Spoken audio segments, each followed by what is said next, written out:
Start recording. हाँ बेटा, chapter का नाम है, चैप्टर का नाम, यूनिट का नहीं, चैप्टर का नाम क्या है? International trade. मेरी बात को सुनना, चैप्टर का नाम है, चैप्टर नंबर 9 इंटरनेशनल ट्रेड, है ना।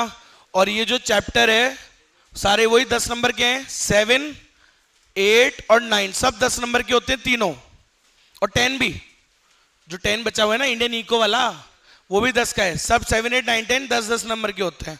अब ये जो 9th चैप्टर ये भी 10 नंबर में है, और इसमें यूनिट है 5, और ये पांचों यूनिट किसी का भी एक से दूसरे का कोई रिलेशन नहीं है, तो कोई भी सीक्वेंस में पढ़ सकते हैं, चाहे तो 5th के बाद 2 पढ़ा दूं, 3 पढ़ा दूं, कोई चक्कर नहीं है ना। अब सुनना, इन 5 में से तो सिर्फ एक ऐसा टॉपिक आएगा, वो आपने पढ़ा हुआ है थोड़ा सा, है ना। ये एक तो ये वाली यूनिट थोड़ी बहुत आती होगी तुमको, 12th में बहुत थोड़ा सा पढ़ाया था ये, और एक आपको फॉरेन एक्सचेंज वाला जो आता था वो एक यूनिट है।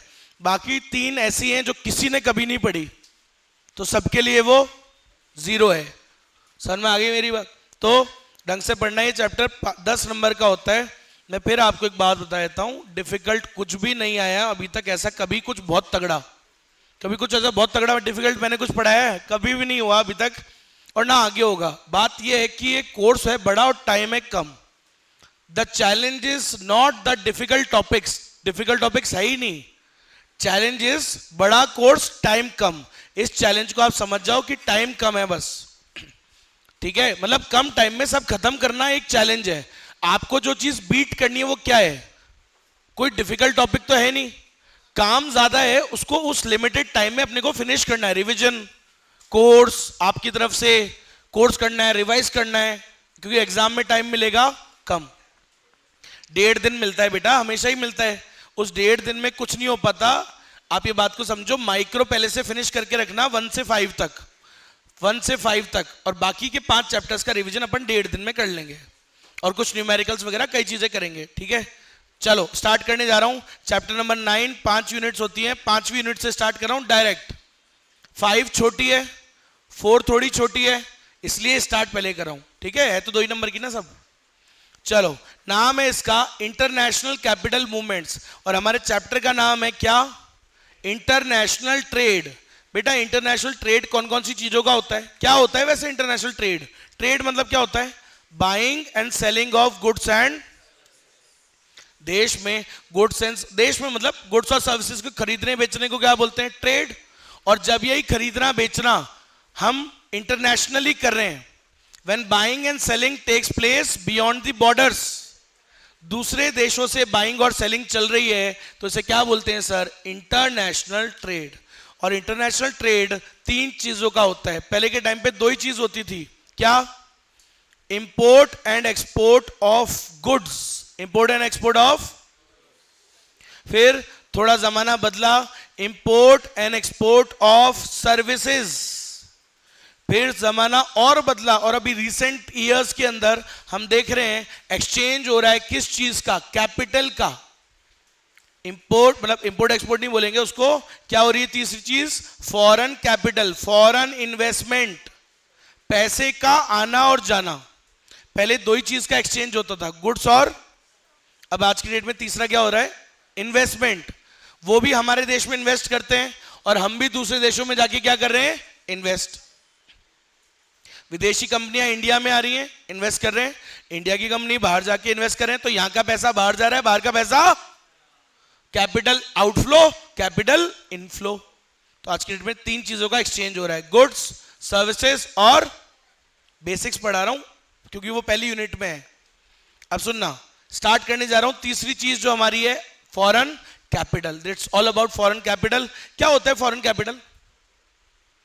Any capital except apart from the domestic capital is called, जो भी पैसा बाहर से आ रहा है, जो हमारे देश के अलावा कहीं से भी आ रहा है बाहर से, उसको क्या बोलते हैं?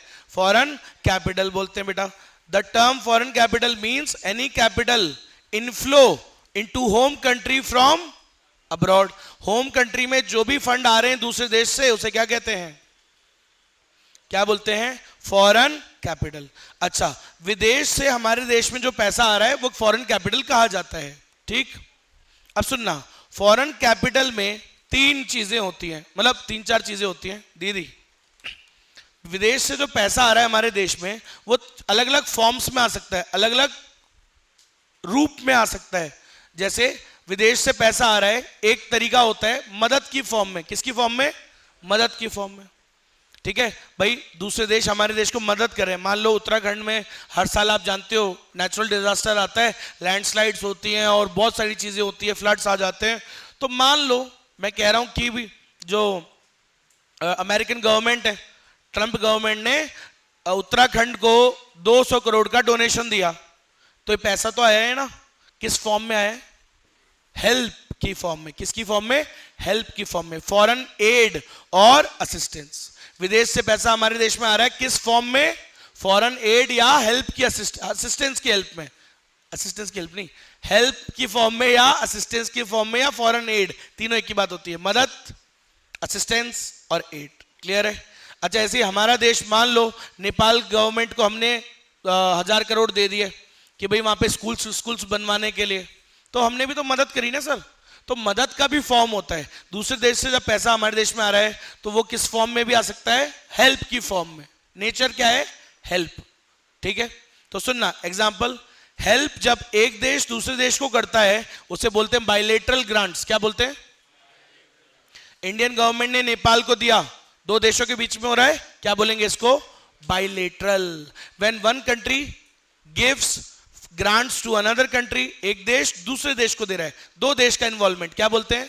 बायलेटरल। और एक और मल्टीलेटरल क्या होता है? तीन चार देश मिलके एक देश को मदद कर रहे हैं।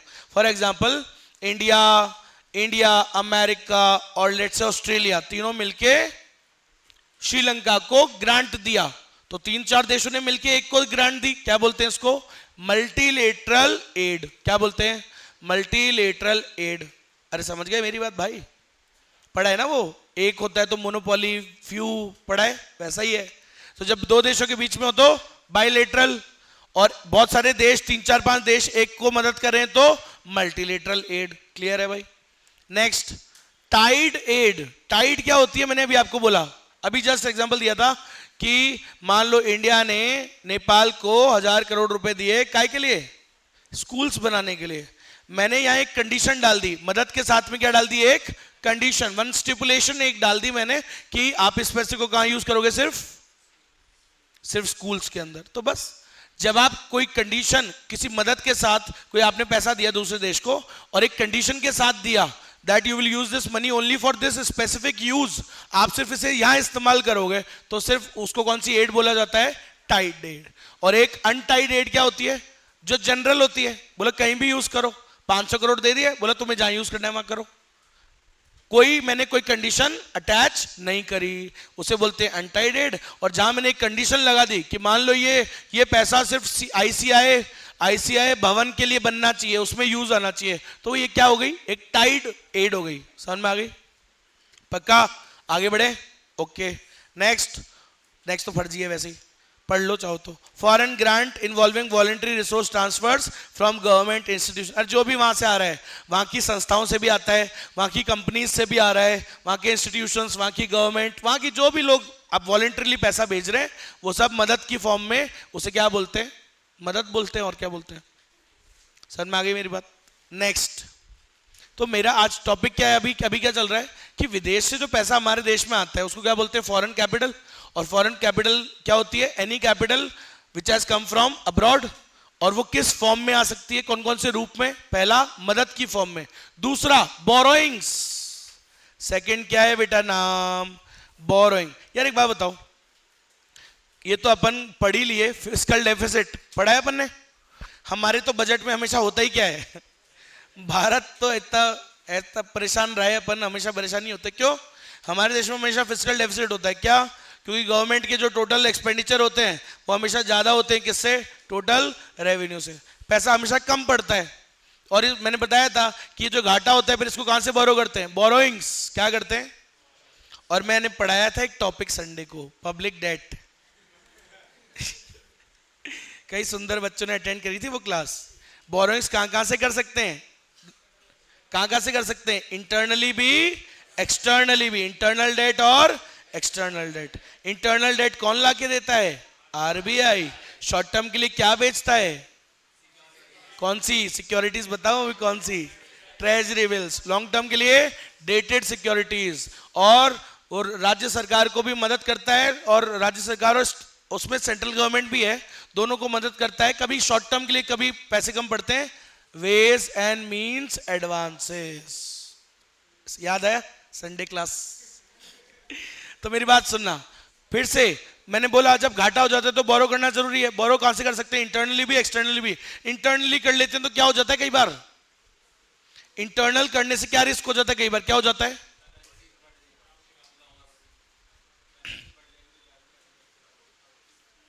Crowding out effect. इंटरनली बोरो कर लोगे जनता से तो किसके लिए कम पड़ेगा? प्राइवेट सेक्टर के लिए। याद है? और हमारी फिस्कल पॉलिसी क्या हो जाती है? इनइफेक्टिव। पढ़ाया था बेटा, पढ़ाया था, याद रखो, पढ़ाया था। अब सुनना, तो इंटरनली तो करेंगे नहीं नॉर्मली, इसलिए हम इंटरनल नहीं करते, कोशिश करते हैं कि बाहर से कर लें। बाहर से बोरो करेंगे तो एक्सटर्नल बोरोइंग्स। अरे यही तो है। तो विदेश के बाहर से बोरो भी तो करते हैं सर। आईएमएफ से बोरो कर लिया, वर्ल्ड बैंक से बोरो कर लिया, एशियन डेवलपमेंट बैंक से बोरो कर लिया, अमेरिकन गवर्नमेंट से बोरो कर लिया। तो बोरोइंग्स भी तो आती है विदेश से। फॉरेन कैपिटल इस तरीके से भी आती है, विदेशी पैसा इस तरीके से भी आता है। किस तरीके से? बोरोइंग के तरीके से। किस तरीके से? क्या बोलते हैं बेटा उसे? बोरोइंग्स बोलते हैं। नंबर 2, तो बोरोइंग्स सुनना, बोरोइंग क्या होता है? लोन। सर पहला डायरेक्ट इंटर गवर्नमेंटल लोन्स। मान लो इंडियन गवर्नमेंट ने नेपाल की गवर्नमेंट को लोन दिया, देते हैं ना यार, एक सरकार इंडियन गवर्नमेंट ने नेपाल गवर्नमेंट को लोन दे दिया। लोन है, ग्रांट नहीं है, मदद नहीं है, लोन है, लाइबिलिटी चुकानी पड़ेगी वापस।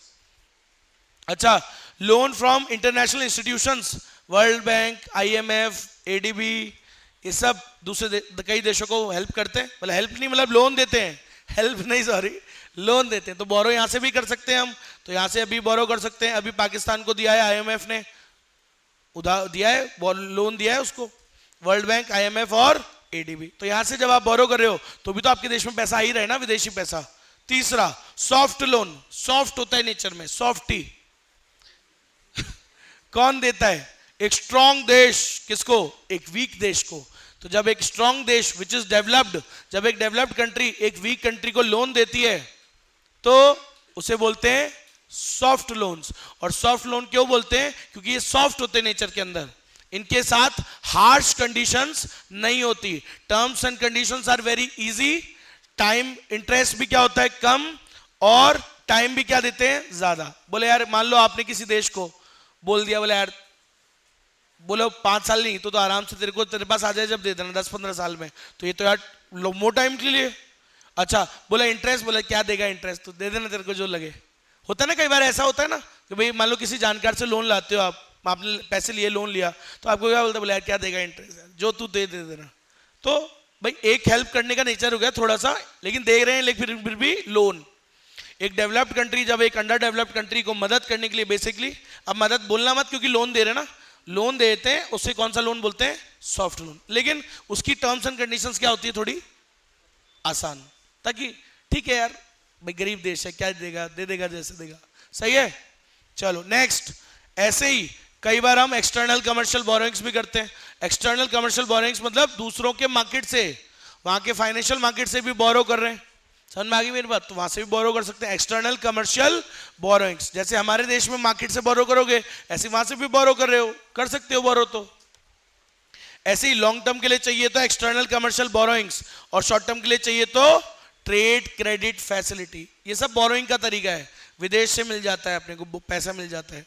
शॉर्ट टर्म के लिए trade credit facility, long term के लिए एक्सटर्नल कमर्शियल बोरोइंग्स। 12वीं क्लास में भी आता था एक्सटर्नल कमर्शियल बोरोइंग्स, ईसीबी।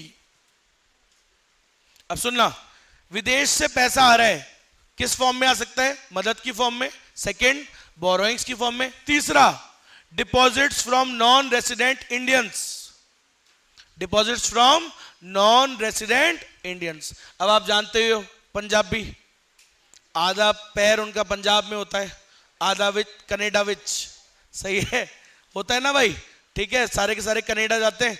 अब कनाडा आधा पैर उधर है, आधा इधर है, ठीक है। अब यहां पे भी क्या करते हैं, डिपॉजिट्स भेजते हैं, पैसे भेजते हैं अपने परिवार को, अपने पिंड में, अपने गांव में घर वर बनाते हैं, जमीन वमीन खरीदते हैं, उसके आसपास वहां पैसा कमाते हैं खूब बढ़िया बढ़िया, और यहाँ पे चीजें खरीदते हैं, पैसे भेजते हैं। तो डिपॉजिट्स फ्रॉम NRIs।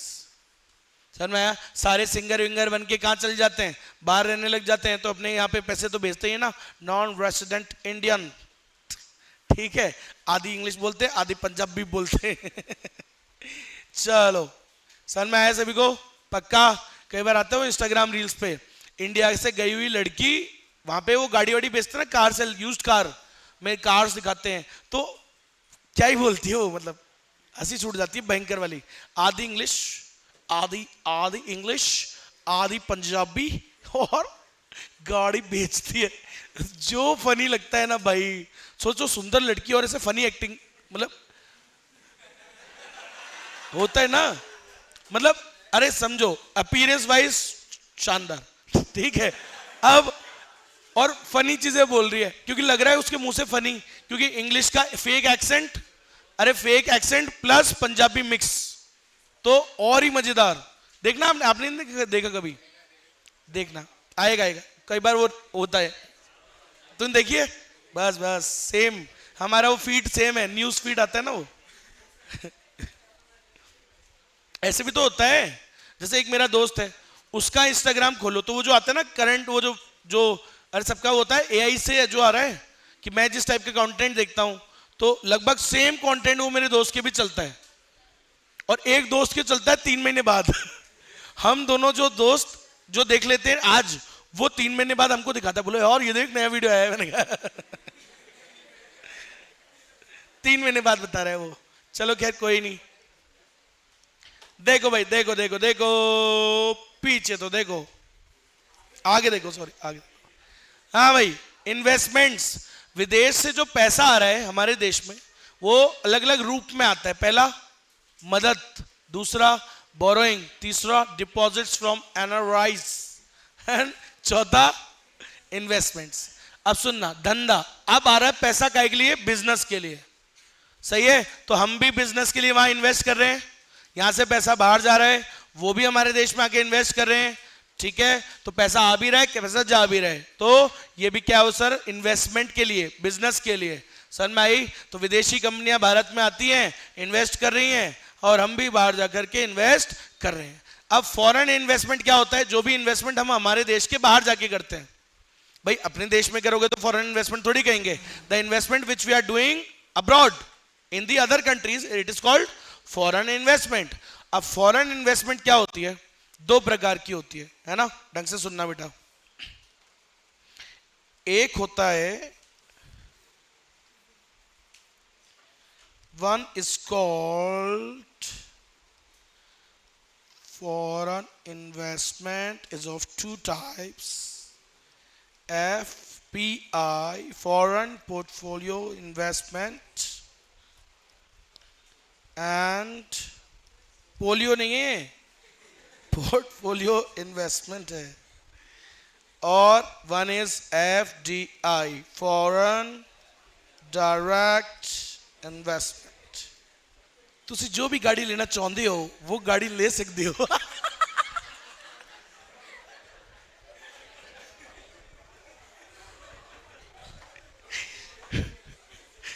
ये भगवान क्या ही होगा, पैसे के लिए बहुत कुछ करना पड़ता है। हाँ भाई सुनना, क्या फर्क होता है समझा रहा हूं। फॉरेन पोर्टफोलियो इन्वेस्टमेंट, सुनना एग्जांपल से समझाता हूं। मान लो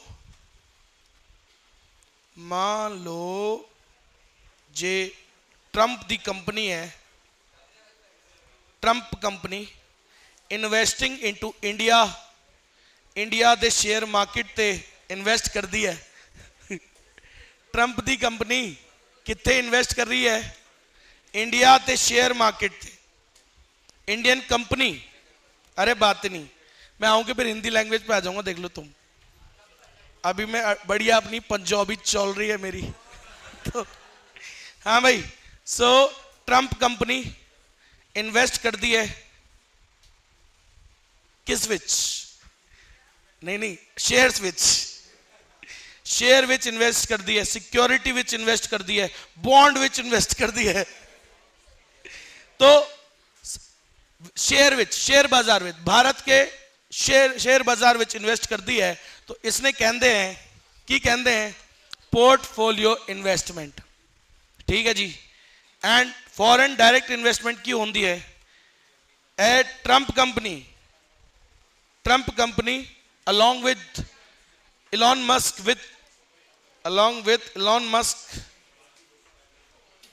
दोनों मिलके भारत विच इन्वेस्ट करते हैं, किसमें? असेट्स खरीदते हैं, रियल असेट्स, फैक्ट्री लगाते हैं।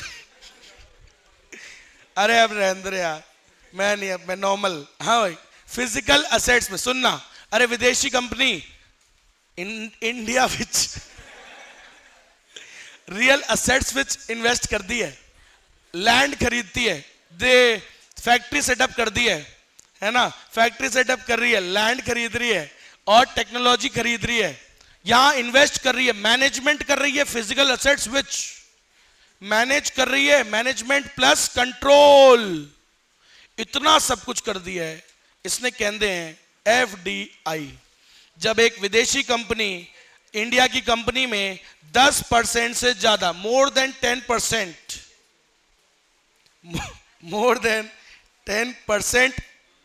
इक्विटी विच इन्वेस्ट कर दी है, तो उसे की कहते हैं एफडीआई। अगर 10 से कम है तो फॉरेन पोर्टफोलियो इन्वेस्टमेंट। अब सुनना, इंडिया की कंपनी में कोई भी विदेशी इन्वेस्टर इन्वेस्ट करे, इंडिया के शेयर में, शेयर खरीद लिए तुमने, वो वहां के इन्वेस्टर आते हैं हमारे देश में शेयर्स में इन्वेस्ट करते हैं। सुनना, शेयर बाजार में, सिक्योरिटीज में, बॉन्ड्स में, यहां पे आ रहे हैं, इन्वेस्ट कर रहे हैं और इक्का दुक्का थोड़े बहुत शेयर्स खरीदते हैं और फायदा उठा के कहीं और भाग जाते हैं। इसे बोलते हैं फॉरेन पोर्टफोलियो इन्वेस्टमेंट। देखो बेटा, दोनों का नेचर समझना, ढंग से नेचर समझना जो समझा रहा हूं। एफपीआई अगर आप किसी देश में कर रहे हो, मेरी बात को समझो, मैंने अभी पिछली क्लास में भी एग्जांपल दिया था, ये पढ़ा चुका हूं, वहां रिकॉर्ड भी है। मैं अभी इंडिया में, मैं पर्सनली इंडिया में मैं इन्वेस्ट नहीं करता रियल एस्टेट विच, बिल्कुल भी। Why? Because I don't have plans in long term to live in India. तो मैं इन्वेस्ट इसलिए रियल एस्टेट में नहीं करता। मेरे कई फ्रेंड्स बोलते, बोले यार तू यहां पे प्लॉट ले, प्लॉट। मैं प्लॉट नहीं ले रहा हूं। क्यों? क्योंकि मैं यहां पे ज्यादा स्टेबिलिटी नहीं देखता हूं, मतलब रुकने की मेरी इच्छा कम कर दी है, तो बाहर जाने की इच्छा ज्यादा है, तो मैं इंडिया में रियल एस्टेट में इन्वेस्ट नहीं कर रहा। तो मेरी सोच यहां पे क्या है इंडिया में? Short term. So whenever I want to go I will leave it. मेरा को मौका मिलेगा आई विल गो, और मेरे पास है ही नहीं ऐसा कुछ कि जो टाइम लगे, समझ रहे हो, तो फटाफट स्विच कर लूंगा। लेकिन कोई अगर आपके देश में आ रहा है, रियल एसेट्स में इन्वेस्ट कर रहा है, रियल एसेट्स, फिजिकल एसेट्स क्या होती है? लैंड, बिल्डिंग, टेक्नोलॉजी, यहां पे आके प्लांट सेटअप कर रहा है, फैक्ट्री सेटअप कर रहा है, मैनेजमेंट, कंट्रोल। कोई अगर आपकी कंपनी में 10% से ज्यादा पैसा लगाया है, तो इसका मतलब बेटा उसका सोच क्या है? लॉन्ग टर्म है। समझ में आई मेरी बात? लॉन्ग टर्म आया है ना। और फॉरेन पोर्टफोलियो इन्वेस्टमेंट क्या होती है? कोई भी विदेशी इन्वेस्टर आपके मार्केट में, इंडिया के कौन से वाले मार्केट में? शेयर्स मार्केट में, सिक्योरिटीज मार्केट में इन्वेस्ट कर रहा है। उसके आने से क्या होता है पता है? सुनना मेरी बात, जब भी कोई विदेशी इन्वेस्टर यहां पे आता है और काय में इन्वेस्ट करेगा पता है आपको? शेयर्स में। लेकिन कौन से? जिनका दाम क्या बढ़ा हुआ है? डाउन। एक एग्जांपल लेता हूं, एक कंपनी है वोडाफोन, जानते हैं? ऑस्ट्रेलिया की कंपनी है वोडाफोन। वोडाफोन का शेयर बड़ा ही डाउन पड़ा है। कितना? 6 साढ़े 6 रुपए है, कुछ 6.25 होगा। अब मान लो, एक एग्जांपल ले रहा हूं, अब विदेशी कंपनी यहां आई, उसकी न्यूज से, उस मात्र न्यूज से कि विदेशी कुछ इन्वेस्टर्स यहां इन्वेस्ट करें, उनकी न्यूज से भी ना शेयर का प्राइस ऊपर चल जाता है कि यार बोले यार एपीएस की कंपनी में इन्वेस्ट कर रहे हैं यार वो विदेशी इन्वेस्टर, शेयर का दाम स्विच शड़क ऊपर रॉकेट की तरह। समझ रहे हो मेरी बात? क्योंकि क्या होता है, डिमांड सप्लाई का खेल होता है कि भाई लोगों को लगता है बोलो यार विदेशी कंपनी इन्वेस्ट कर रही है तो यार कुछ सारे होगा, ये कोई प्लान व्लान कर रहे होंगे बढ़िया, तो खरीद लो, तो डिमांड बढ़ता है शेयर का। तो सुनना मेरी बात, फॉरेन पोर्टफोलियो इन्वेस्टमेंट में क्या होता है? Foreign investors come into our country and they invest in our share बाजार, share market, securities market. They generally invest in दो शेयर्स जिनका प्राइस क्या पड़ा हुआ है? डाउन। क्योंकि उनको पता है कि उनके इन्वेस्ट करने से इसका प्राइस ऊपर जाएगा और ये जो ग्रोथ होगी अमाउंट की उसको निकाल लेंगे कमा के और कहीं और ले जाएंगे, आएंगे मजे लेंगे पैसे के, फायदा उठाएंगे और कहीं और भग जाएंगे। अब समझना एक एग्जांपल, मान लो उन्होंने वोडाफोन में आए, मान लो इंडियन कंपनी है वोडाफोन, ऐसा मान लेते हैं, अज्यूम इंडिया की है मान लो। अब विदेशी कंपनी आई, 1 लाख शेयर इन्वेस्ट करे, 1 लाख शेयर खरीद लिए, या मान लो चलो 10 लाख खरीद लिए, तो 10 लाख 6.5 के भाव पे या 6 के भाव पे ले लो, है ना, 6 रुपीज चल रहा है, तो कितना हो गया बेटा, 60 लाख रुपए लगाए। अब वो 60 लाख रुपए लगाने से ही खबर मार्केट में जाएगी और इसके शेयर के दाम बढ़ने चालू हो जाएंगे, तो 6 रुपए का शेयर बढ़ते बढ़ते बढ़ते बढ़ते बढ़ते बढ़ते मान लो बेटा मैं कह रहा हूं 15 तक 18 तक आ गया। अब 18 से कई दिनों से 18 ही पड़ा हुआ है, तो अब उनको समझ में आ जाएगा इन्वेस्टर को कि बस इतना ही जा सकता था।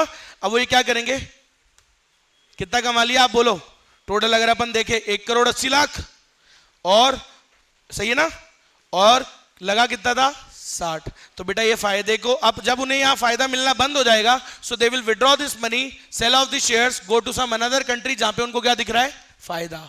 तो सर एफपीआई में क्या आता है, हम मजे लेने के लिए जा रहे हैं, पैसा कमाएंगे दूसरी जगह चल जाएंगे, वो फायदा निकाला and will shift to other country, तो शॉर्ट टर्म होता है। क्या होता है, हम शॉर्ट टर्म गेन करने के लिए दूसरी जगह जा रहे हैं, शेयर बाजार में इन्वेस्ट करते हैं और वहां से फायदा उठाएंगे और वहां से जैसे ही लगेगा कि अब फायदा मिलना बंद, कहीं स्विच करके दूसरे देश में। आई बात समझ में, इसको बोलते हैं फॉरेन पोर्टफोलियो इन्वेस्टमेंट। यहां पे कोई मैनेजमेंट नहीं है, यहां पे आप कोई मैनेज नहीं कर रहे, कोई कंट्रोल नहीं कर रहे, सिर्फ आ रहे हो, मजे ले रहे हो और जा रहे हो। So basically foreign portfolio investment is like a girlfriend boyfriend thing, short term, थोड़े साल हैं साथ में, जब तक साथ में मजे करो, ठीक है, फिर शादी हो जाएगी, tata bye bye. So FDI is the long term thing, मतलब ये क्या होता है, एक तरीके से शादी विवाह, समझे, लॉन्ग टर्म रिश्ता है ना भाई, अरे लॉन्ग टर्म रिश्ता है ना, ऐसे थोड़ी बोले यार शादी के सुबह उठे बोले तुम कौन हो, ऐसे नहीं लॉन्ग टर्म है। वर्मला की फोटो दिखा रही है वो, बोले रात को तुम वर्मला डाले थे, सही है। चलो अरे बात समझे ना, हर चीज के पीछे लॉजिक है, अगर मैं कोई वर्ड बोल रहा हूं तो बात समझो, क्योंकि उधर क्या है आप समझो, वो आपके देश में आ रहे हैं, शेयर बाजार में पैसा लगा रहे हैं, इन्वेस्ट कर रहे हैं, जब तक फायदा है तब तक रखेंगे, जैसे निकला कहीं और। इधर they are investing in what, real assets, not just financial assets, they are investing in real assets, 10% से ज्यादा इन्वेस्ट कर रहे हैं, तो यार एक तरीके से लॉन्ग टर्म सोच रहा है ना वो बंदा। 10% से ज्यादा करते हैं तो वोटिंग राइट नहीं आता क्या, वोटिंग पावर आ जाती है यार। आज मान लो जियो कंपनी में कोई 10% स्टेक ले ले, इलॉन मस्क की कंपनी, ओ भाई मालिक बन गया ना उसका, एक तरीके से 1/10 का, मैनेज भी करेगा, कंट्रोल भी करेगा, अपना बंदा भेजेगा भाई साहब, एंड हर मीटिंग के अंदर, क्या बात कर रहे हो, 1/10 है उसकी, तो 10% से ज्यादा आती क्या हो जाती है, एफडीआई। बोलो यहां तक समझ में आया क्या सभी को, कोई भी डाउट हो तो बताओ, मैं जवाब दूंगा। वैसे अभी तो स्टार्ट हुआ है सिर्फ, फाइनेंशियल हाँ हो रहा है ना, 10% ये इक्विटी तो है, लेकिन कितना, 10 से ज्यादा। वहां आ रहे थे थोड़ा बहुत इन्वेस्ट करते हैं, मजे लेके भग जाते हैं, यहां आ रहे 10% से ज्यादा। अरे आई बात समझ में, ओके, तो सामने देखना, करें स्टार्ट। अरे कुछ नहीं, फास्ट करूंगा, आप देखो फॉरेन पोर्टफोलियो इन्वेस्टमेंट क्या होता है, the investment in bond, stock which, securities which invest करते हैं, ठीक है। एफडीआई क्या होती है, काय में इन्वेस्ट करते हैं, बोलो, investment in industries, Elon Musk आ रहा है, इन्वेस्ट करेगा, ईवी इंडस्ट्री में इन्वेस्ट करेगा, समझ रहे हो, industry, commercial, commerce, and they get ownership and control. तो वो फॉर्मूला याद रखना, कौन सा, रियल एसेट्स में इन्वेस्ट करते हैं plus land building plus management control सब आ जाता है, और 10% मिनिमम होना चाहिए, ठीक है। अच्छा अच्छा, अरे लिखने की जरूरत नहीं, सब लिखा हुआ है इसमें, सुनना। अरे एफडीआई क्या होता है, लॉन्ग टर्म रिलेशनशिप होता है। अगर आप जा रहे हो देश में, दूसरे देश में इतना इन्वेस्ट कर रहे हो, तो यार लॉन्ग टर्म ही है, long term relationships and a lasting interest, लंबे समय तक, कंट्रोल आता है साथ में, सही है क्या। And it typically occurs through the acquisition of more than, कितना परसेंट इन्वेस्ट करना पैदा है, 10%, more than 10% you have to invest, किसके लिए, एफडीआई के लिए। Less than that it will not qualify FDI. Then अगर आप 8% इन्वेस्ट करते हो जियो कंपनी विच, तो एफडीआई नहीं कहलाएगी वो, समझे क्या? मोर देन 10% होना चाहिए। आगे बढ़े, ठीक है। वो पंजाबी लड़की मेरे अंदर घुस गई, उसकी आत्मा आ गई मेरे अंदर। तो लो देखो इधर, हाँ भाई, एफडीआई के फीचर्स अब नहीं बोलूंगा मैं, अब दूसरी भाषा।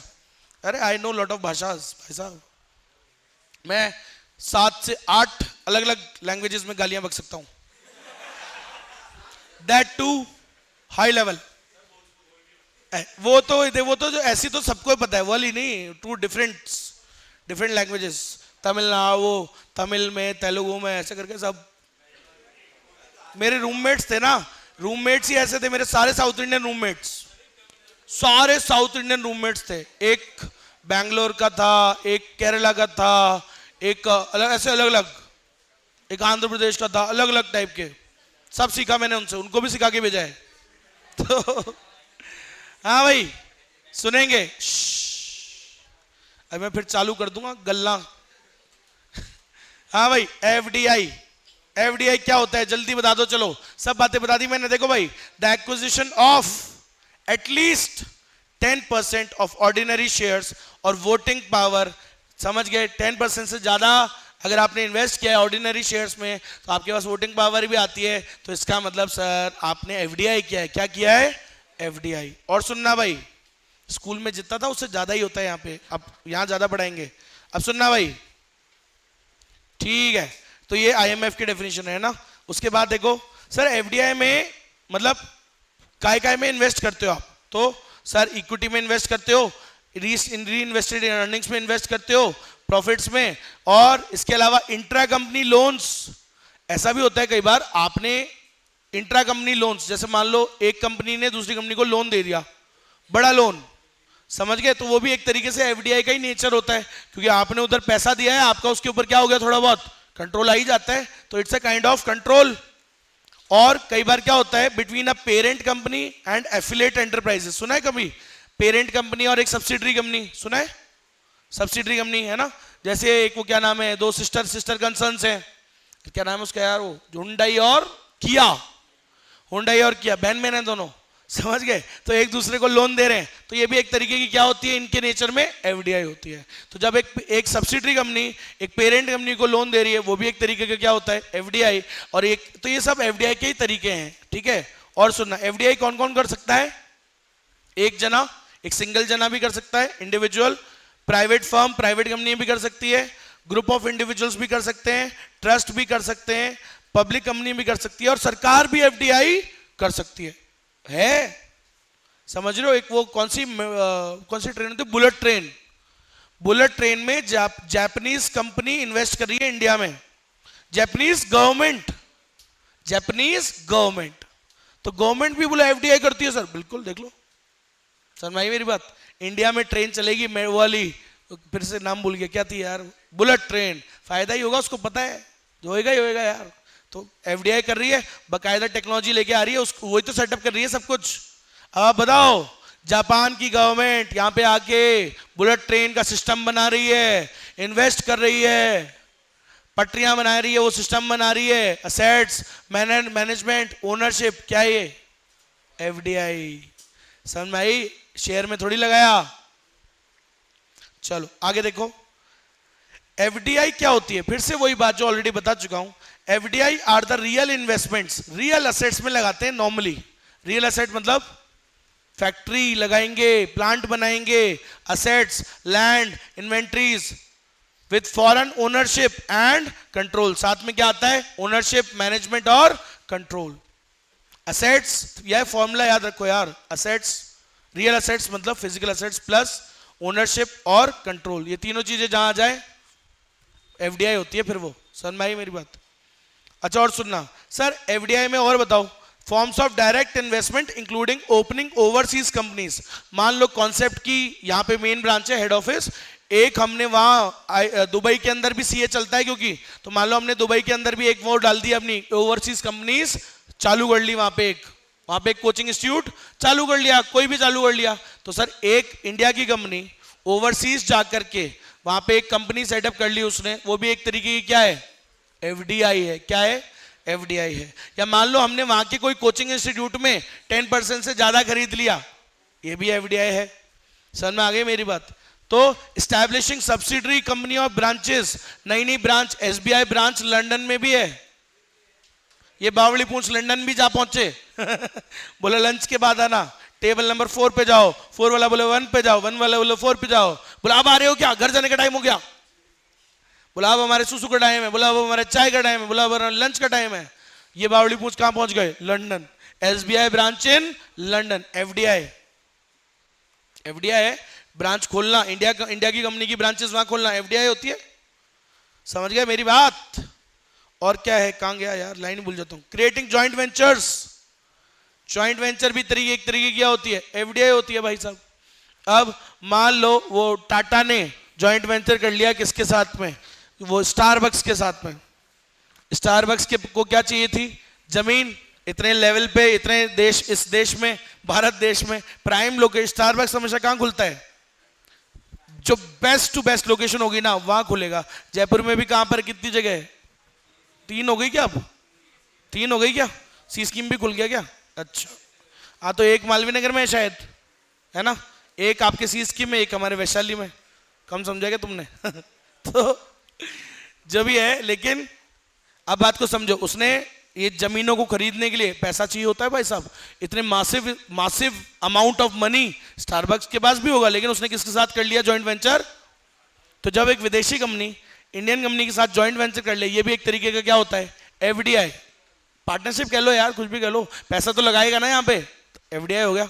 ऐसे ही हीरो के साथ हार्ले डेविडसन ने क्या कर लिया? Joint venture. हीरो क्या है? बाइक बनाती है। हार्ले क्या है? बाइक बनाती है। वो विदेश की कंपनी, वो इंडिया की कंपनी, क्या कर लिया? Joint venture. समझ में आया?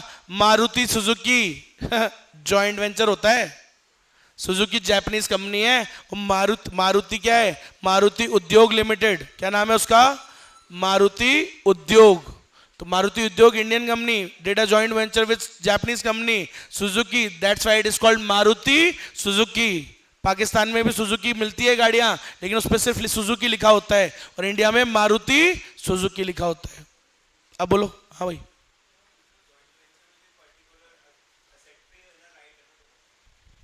एक तरीके का एफडीआई, जो एफडीआई कैसे कह रहा है वो, कि यार आप ऐसे समझो, आपने किसी के साथ जॉइंट वेंचर किया, मिलके काम कर रहे हो, तो पैसा तो वो भी लगा रहा है। आज स्टारबक्स भी तो पैसा तो लगा ही रहा है ना। हाँ, तो कौन मना कर रहे हैं? हम क्या मना करें? एफडीआई तो एक चीज के लिए भी होता है ना। आज इलॉन मस्क है, इंडिया की कोई कंपनी में इन्वेस्ट कर दे, तो एक चीज के लिए करेगा, कोई दिक्कत नहीं है। एक चीज, 2 चीज, 10 चीज, क्या फर्क पड़ रहा है? एक चीज, 2 चीज, 10 चीज, कोई फर्क नहीं पड़ रहा। आप एफडीआई का काम इतना ही है, कोई विदेशी इन्वेस्टर इंडिया में आके इन्वेस्ट कर रहा है, कौन सी चीजों में, कौन सी कंपनी में कितना इन्वेस्ट कर रहा है? 10% से ज्यादा कर रहा है, और ये असेट्स खरीद रहा है, ये 3 चीजें आ रही हैं, तो वो क्या कहलाएगा? एफडीआई है। 10% कम नहीं है, बहुत होता है 10%। फिर वो एफडीआई क्वालिफाई नहीं करेगा ना, ये तो हम कह रहे हैं। वो फॉरेन इन्वेस्टमेंट कह लो, एफडीआई को क्वालिफाई नहीं करेगा, उसको हम पोर्टफोलियो में ही मानेंगे। क्योंकि 10% से कम जब कोई लगाता है, तो हम ये ऐसा अज्यूम करते हैं कि वो कभी भी लेके भग जाएगा। अरे समझ गए? ओ बातें नहीं, समझ गए? ये 10% तो जरूरी है, वो तो कंडीशन है, खुद ही बोल रहा है, वो रहनी चाहिए। हाँ भाई सुनना, एक और चीज बता चुका हूं, एफडीआई में क्या होता है? अरे लास्टिंग इंटरेस्ट लॉन्ग टर्म के लिए होती है ना। ठीक है, आगे आ जाओ, आगे जाओ भाई साहब। बेटा अभी तक तो उनका टॉपिक ही खत्म नहीं हुआ यार, एक्स्ट्रा पढ़ाना था, 1 घंटा पढ़ाऊंगा। हाँ भाई इधर देखो, ये यहां तक उनको पढ़ा के भेजा है आज, तो यहां तक तो उन्हीं को पढ़ाया था, 1 ही घंटा पढ़ाया था उनको, तो समझो। हाँ भाई, एफडीआई बहुत सारे टाइप्स की होती है। पहली हॉरिजॉन्टल एफडीआई। हॉरिजॉन्टल का मतलब जैसे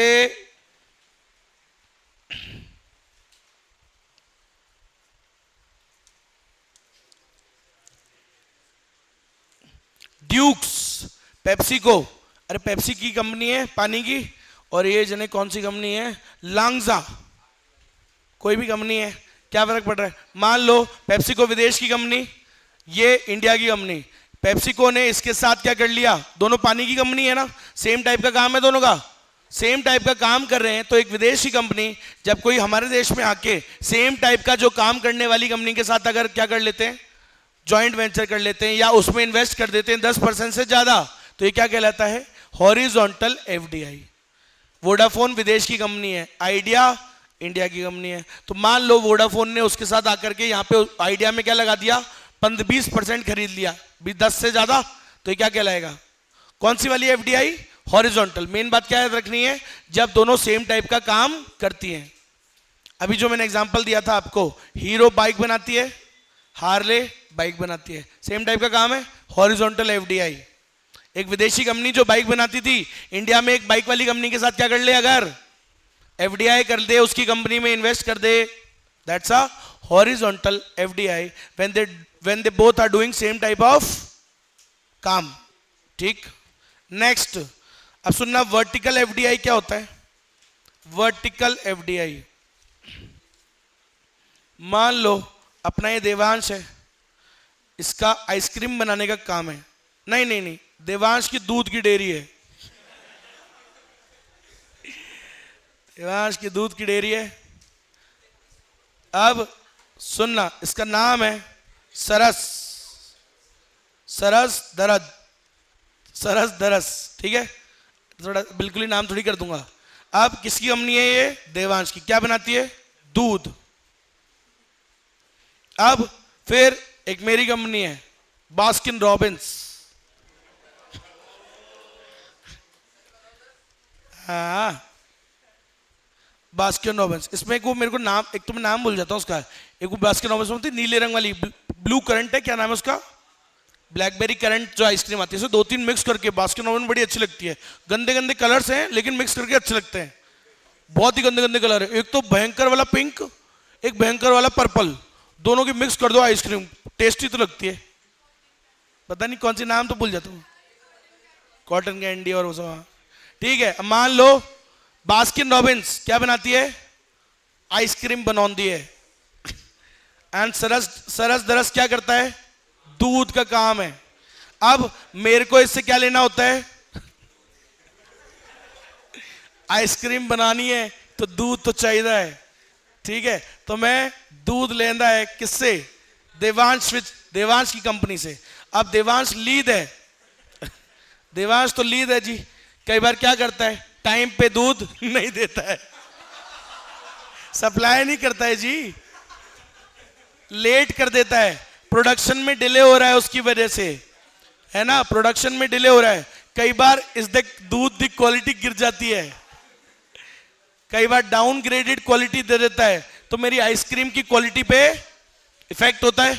अब सुनना, एक एग्जांपल देता हूं, अच्छा एग्जांपल तो चल रहा है। अब अगर मुझे इसको ठीक करना है, तो मैंने दिमाग लगाया, बोले यार एक काम करते हैं ना, इसकी कंपनी को एक्वायर कर लेते हैं, इसी में ही एफडीआई कर देते हैं ना, सप्लायर की कंपनी में ही। जब आप अपने इनपुट सप्लायर, जिससे आप क्या लेते हो, कुछ इनपुट्स, आप उसी में इन्वेस्ट कर देते हो, उसी में एफडीआई कर दिया, उसी को एक्वायर कर लिया या एफडीआई कर दिया उसमें, तो ये कौन सी एफडीआई कहलाता है, वर्टिकल एफडीआई। वर्टिकल एफडीआई क्या होता है, प्रोसेस सीक्वेंस, समझते हो प्रोसेस सीक्वेंस, सीए इंटर में अगर आ गए, भगवान की कृपा रही तुम्हारे ऊपर, तो एक प्रोसेस चेन होती है, सामान कैसे बनता है, कोई भी आइसक्रीम कैसे बनती है मैं बताता हूं, तुसी सामने देखो, IOOMS, बोलो मेरे साथ, IOOMS, हरामी पीटीआई शॉर्ट फॉर्म है जी, गाली नहीं बकदे अपन, SM पढ़ाते हैं, सब्जेक्ट इंटर, हाँ भाई क्या नाम है प्रोसेस का, IOOMS PTI, H मतलब दो वर्ड। अब सुनना, फुल फॉर्म बताऊं, I मतलब होता है, सबसे पहले आता है फैक्ट्री में क्या, इनपुट्स, क्या आते हैं, तो बेटा पहले आते हैं इनपुट्स आएंगे, ठीक है, उसको, अब इनपुट्स जो आते हैं उसको, उसकी प्रोसेस को बोलते हैं इनबाउंड लॉजिस्टिक्स। इनपुट कैसे आएंगे, इनपुट कहां से आते हैं, किसी दुकान से तुम्हारे यहां पे इनपुट्स आएंगे, इनबाउंड लॉजिस्टिक्स, क्या बोलते हैं उसको, इनबाउंड लॉजिस्टिक्स। फिर उस इनपुट से आइसक्रीम बनेगी, ऑपरेशंस क्या बोलते हैं उसको, मशीन में जाएंगे इनपुट्स, कन्वर्ट होंगे आउटपुट विच, आइसक्रीम बन गई।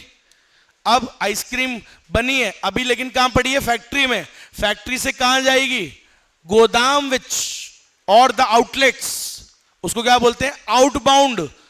फैक्ट्री से सामान कहां जाएगा? शोरूम्स पे या गोदाम पे जाएगा ना, वेयर हाउस में। आउटबाउंड बोलते हैं उसके, आउटबाउंड लॉजिस्टिक्स। क्या बोलते हैं?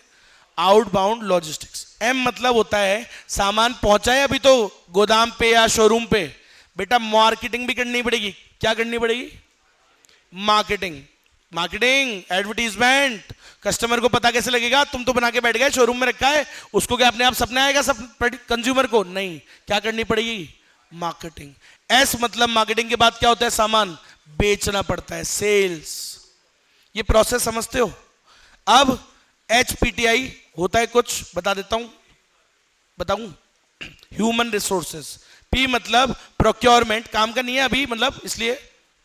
T मतलब टेक्नोलॉजी, I मतलब इंफ्रास्ट्रक्चर।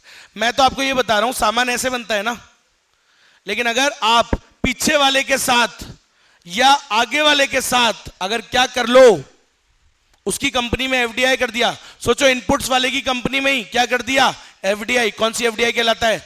Vertical FDI। ठीक है, अच्छा एक और बताओ आगे का। अब ये बास्किन रॉबिन की आइसक्रीम बन गई, अब इसको बांटता कौन है? Distribution channel. सुना है डिस्ट्रीब्यूशन चैनल क्या होता है? सुना है डिस्ट्रीब्यूशन चैनल? मान लो डिस्ट्रीब्यूशन चैनल के लिए मैंने भाई के साथ वो कर रखा है, इसकी कंपनी अलग, ये मेरे सामान को बेचता है, ठीक है, होलसेलर, रिटेलर, वो चेन है इसकी। अब सुनना, लेकिन ये भी है ना बहुत ज्यादा कमीशन खा रहा है मेरे से, परेशान करता है ये भी, तो मैंने इसकी कंपनी के अंदर भी क्या कर दिया? FDI। तो जब आप अपने बिजनेस में ही जो चेन होती है उसी में या तो बैकवर्ड या फॉरवर्ड वाली कंपनियों के अंदर क्या कर देते हो? FDI। जिनका लेने देना आपकी प्रोडक्ट से है, समझ गए? या तो सप्लायर की में कर दिया, इनपुट प्रोवाइडर की कंपनी में FDI कर दिया, या बेचने वाली की में कर दिया। ये दोनों क्या कहलाता है? Vertical FDI। आया समझ में? पक्का? अरे लिख दोगे क्या? समझाना थोड़ी है कोई, सिर्फ MCQ आएगा जी। तो एक बार बताओ, what is vertical FDI? Acquiring a business activity in a foreign country which is different from the investor main business. मेरा मेन बिजनेस क्या था? आइसक्रीम। मैंने काय में किया FDI? दूध वाली में। समझ गए? बट ऐसी कंपनी में डिफरेंट में कर रहे हो, लेकिन कैसी होनी चाहिए? जो आपके बिजनेस को क्या करे? कॉम्प्लीमेंट करे। क्या करे? कॉम्प्लीमेंट। समझ में आई क्या? मान लो जो महिंद्रा है, महिंद्रा गाड़ी बनाती है, टायर तो नहीं बनाती। अब लेकिन गाड़ी में टायर, आपको बताऊं हर बार पता है क्या हो रहा है महिंद्रा में? बहुत अलग अलग, ऑलमोस्ट हर साल इनका अलग कंपनी के साथ टाई अप होता है। एंड आई गॉट लकी, जब मैंने गाड़ी खरीदी मेरी गाड़ी में मैक्सिस कंपनी के टायर आए। Maxxis company it's a legendary company, तो बहुत शानदार कंपनी के टायर होते हैं। MRF भी होती है, लेकिन मैक्सिस भी एक बहुत अच्छी, ऑफ रोडिंग में बहुत बढ़िया टायर्स आते थे इसके। मेरा लक अच्छा था कि उस टाइम उसका टाई अप किसके साथ था? मैक्सिस के साथ। लेकिन फिर चेंज होता रहता है, हर साल नई नई लोगों के साथ ट्राई करता रहता है। कभी सीएट के लगा के बेचेगा या क्योंकि खुद तो टायर। तो अगर मैं कह रहा हूं अब बार बार टायर की वजह से उसकी कॉस्ट बढ़ जाती है, कभी महंगा आता है, कभी सस्ता आता है, कभी टाइम पे आता है, कभी नहीं आता है। तो अगर मैं कहूं मान लो वो टायर बनाने वाली कंपनी में क्या कर दे अगर FDI, तो क्या कहलाएगा? Vertical FDI। समझ में आया? ठीक, आगे आ जाओ, इतना दिमाग नहीं लगाना। कॉन्ग्लोमरेट FDI क्या होता है? बिल्कुल डिफरेंट। जब एक विदेशी कंपनी इंडिया में आके बिल्कुल डिफरेंट बिजनेस में क्या लगा दे? डिफरेंट। आपके बिजनेस से उसका कोई रिलेशन नहीं है। मेरा काम है घड़ी बेचने का, टाइटन कंपनी है, और विदेश में जाके जूते बनाने वाली कंपनी में इन्वेस्ट कर दिया, कोई रिलेशन नहीं, तो क्या कहलाएगा? कॉन्ग्लोमरेट। कॉन्ग्लोमरेट मतलब अनरिलेटेड, अनरिलेटेड बिजनेस में जिसका तुम्हारे से कोई रिश्ता दूर दूर तक नहीं है। अरे तुम मान लो एडिडास की बात कर रहा हूं, एडिडास कपड़े बनाती है, कपड़े बनाती है, मान लो साइकिल बनाने वाली कंपनी में इन्वेस्ट कर दिया, कोई रिश्ता? तो बिल्कुल कॉन्ग्लोमरेट हो गया, बिल्कुल अनरिलेटेड, टोटली अनरिलेटेड। लो पढ़ो इसको। What is conglomerate FDI? When an investor from foreign makes foreign investment in a business unrelated to its existing home business. भाई आपने एक ऐसे बिजनेस में इन्वेस्ट कर दिया जो आपके होम बिजनेस से बिल्कुल कोई रिलेशन नहीं है, बिल्कुल नया। मान लो कैमरा बनाने वाली कंपनी है निकॉन, जूते बनाने वाली कंपनी में इन्वेस्ट कर दिया, बिल्कुल डिफरेंट, समझ गए। ऐसे ही sir two way direct investment. अब आप जानते ही हो भारत और रशिया के रिश्ते बहुत अच्छे हैं, रशियंस होते ही अच्छे हैं, है ना, इनका विश्वास वाले लोग होते हैं, हमेशा मदद करते हैं भारत को। तो मान लो रशिया की कंपनी, रशियन गवर्नमेंट ने इंडिया में इन्वेस्ट किया और इंडियन गवर्नमेंट ने रशिया में भी इन्वेस्ट किया, दोनों मित्र हैं सर। तो एक देश दूसरे देश में कर रहा है, दूसरा देश उसमें कर रहा है, ये क्या है, टू वे। क्या बोलते हैं इसको, टू वे ही बोलते हैं, two way foreign direct investment.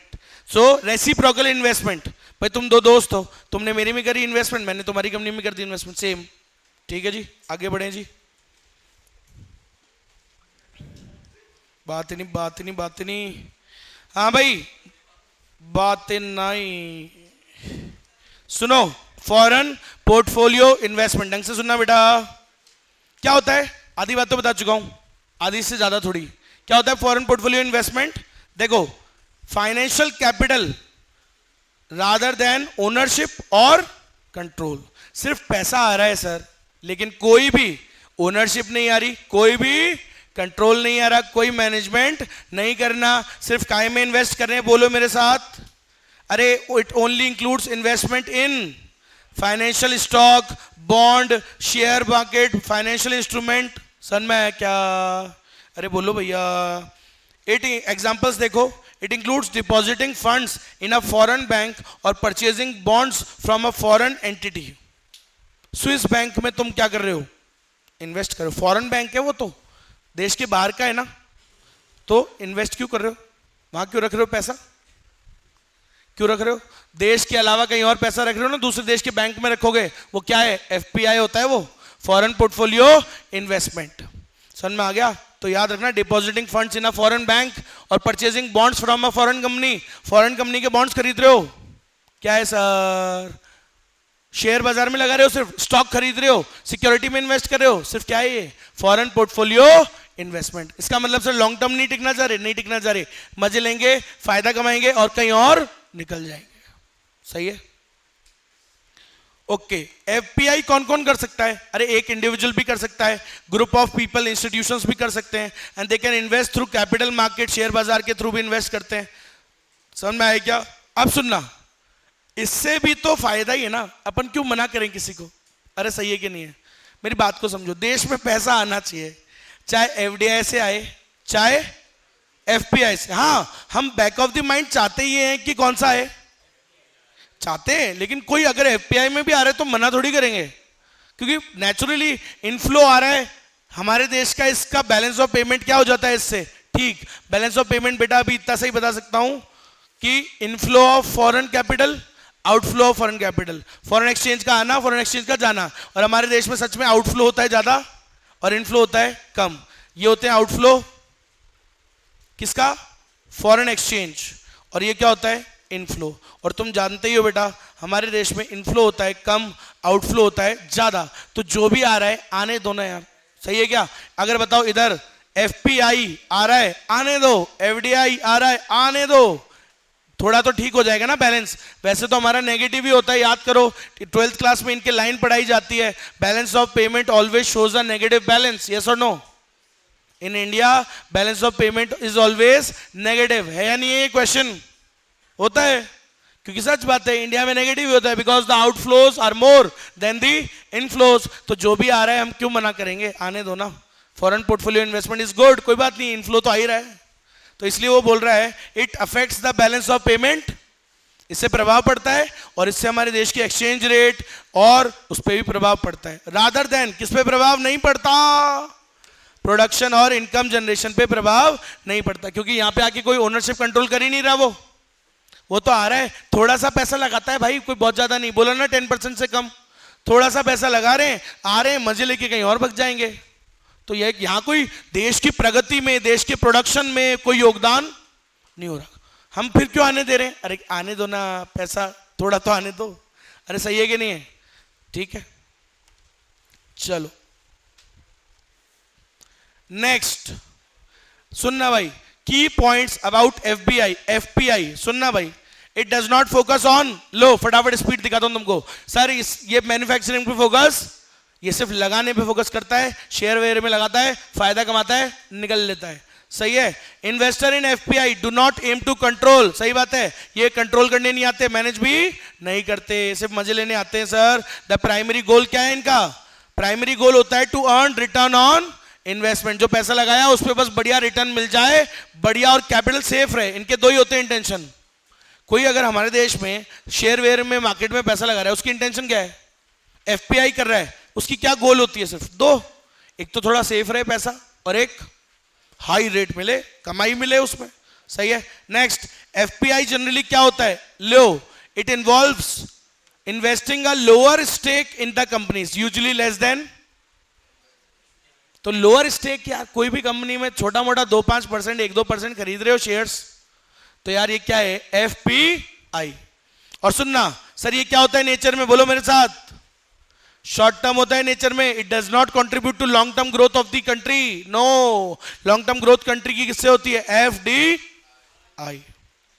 Sir FPI क्या होता है? स्पेक्युलेटिव होता है नेचर में। आपके शेयर मार्केट में आएंगे, देश के जो शेयर बाजार है, जो शेयर्स डाउन पड़े हुए हैं उनमें लगाएंगे, उसमें लगाने से शेयर ऊपर जाएगा, ये फायदा उठाएंगे और कहीं और निकल जाएंगे। सही है। So they are often speculative and capital can quickly shift between the countries. आज फायदा तुम्हारे देश में तो तुम्हारे में, अगर एक दिन में कहीं और, दिन भी नहीं लगता। शेयर बेचने में कितना टाइम लगता है? सेकंड्स। समझ में आया दोनों का डिफरेंस? बेटा और टॉपिक क्लियर हो जाएगा इससे आपको। हाँ जल्दी बोल दो। एफडीआई में क्या होता है? कहां इन्वेस्ट करते हैं? फिजिकल असेट्स विच, क्या क्या किस किस में? Real assets, land, building, factory, technology, management, control, और उधर ओनली इन कौन सी असेट्स? Financial asset. एफडीआई का नेचर क्या होता है? Long term. एफपीआई का शॉर्ट टर्म। नेक्स्ट, एफडीआई क्या होता है? Difficult to. बेटा तभी तो हम क्या चाहते हैं, वो क्या लगाए हमारे देश में, और इजीली ना भाग पाए। ऐसा नहीं कि आज फायदा नहीं और निकल के कल भाग गए। सर खुद सोचो, रियल एसेट्स में पैसा लगा रहा है तो भाग नहीं पाएगा ना आसानी से। समझ में आई मेरी बात? एफपीआई में क्या है? 2 मिनट में बेचा और उड़ जाता है। सही है। So it is easy to withdraw. Investment को निकालना आसान है, उधर थोड़ा मुश्किल है, क्योंकि आप पैसा लगा के बैठे हो, अटका के बैठे हो। सही है। नेक्स्ट, एफडीआई क्या होता है? It is not incline to speculative. सही बात है, यहां पे हमारा मोटिव स्पेकुलेशन करना नहीं है, स्पेकुलेशन करके भाग जाना नहीं है। मोटिव क्या होता है? रुकना, स्टे करना, उस कंपनी, उस देश में आना, डेवलप करना, उसको खुद भी फायदा उठाना, दूसरे देश का भी फायदा करना। और एफपीआई में क्या होता है नेचर? सिर्फ स्पेकुलेटिव, फायदा उठाओ और भागो। ठीक। एफडीआई में क्या लेके आते हो आप अपने साथ? टेक्नोलॉजी। इलॉन मस्क इंडिया में आएगा ना बनाने, अभी टेक्नोलॉजी लेके आएगा, फायदा होगा देश को। सही है कि नहीं है? और एफपीआई में क्या होता है sir? It is not accompanied by any technology transfer. सिर्फ पैसा लेके आते हो आप अपना, और कुछ नहीं। हाँ, एफडीआई से क्या बढ़ता है? रोजगार के अवसर बढ़ते हैं। सोचो, यहां पे आएगी अगर टेस्ला कंपनी तो क्या होगा? रोजगार पैदा होगा नहीं होगा? अरे 2-5 हजार लोगों को तो काम मिलेगा ही मिलेगा, 2-5 हजार ही मिलेगा। लेकिन क्योंकि वो यहां पे आके आदमियों से तो गाड़ी नहीं बनवाएगा, robots will make the cars, but फिर भी थोड़ा बहुत तो फायदा ही है ना यार। At the end we have a फायदा यार, कुछ तो सीखने को मिलेगा। अरे कोई ना कोई आ ही रहा है, बुला आ रहा है तो लेके आएगा कुछ ना कुछ, तो टेक्नोलॉजी ला रहा है। आपको एक और बात बताता हूँ, कोई विदेशी कंपनी जब यहाँ के इन्वेस्ट कर रही है तो सरकार का इनडायरेक्टली फायदा ही तो है। वो जिस भी जगह प्लांट बनाता है वो जगह अपने आप डेवलप हो जाती है, लोगों को रोजगार मिल जाता है, बढ़िया रोड्स वोड्स बढ़िया बना देता है, सरकार का पैसा बच जाता है।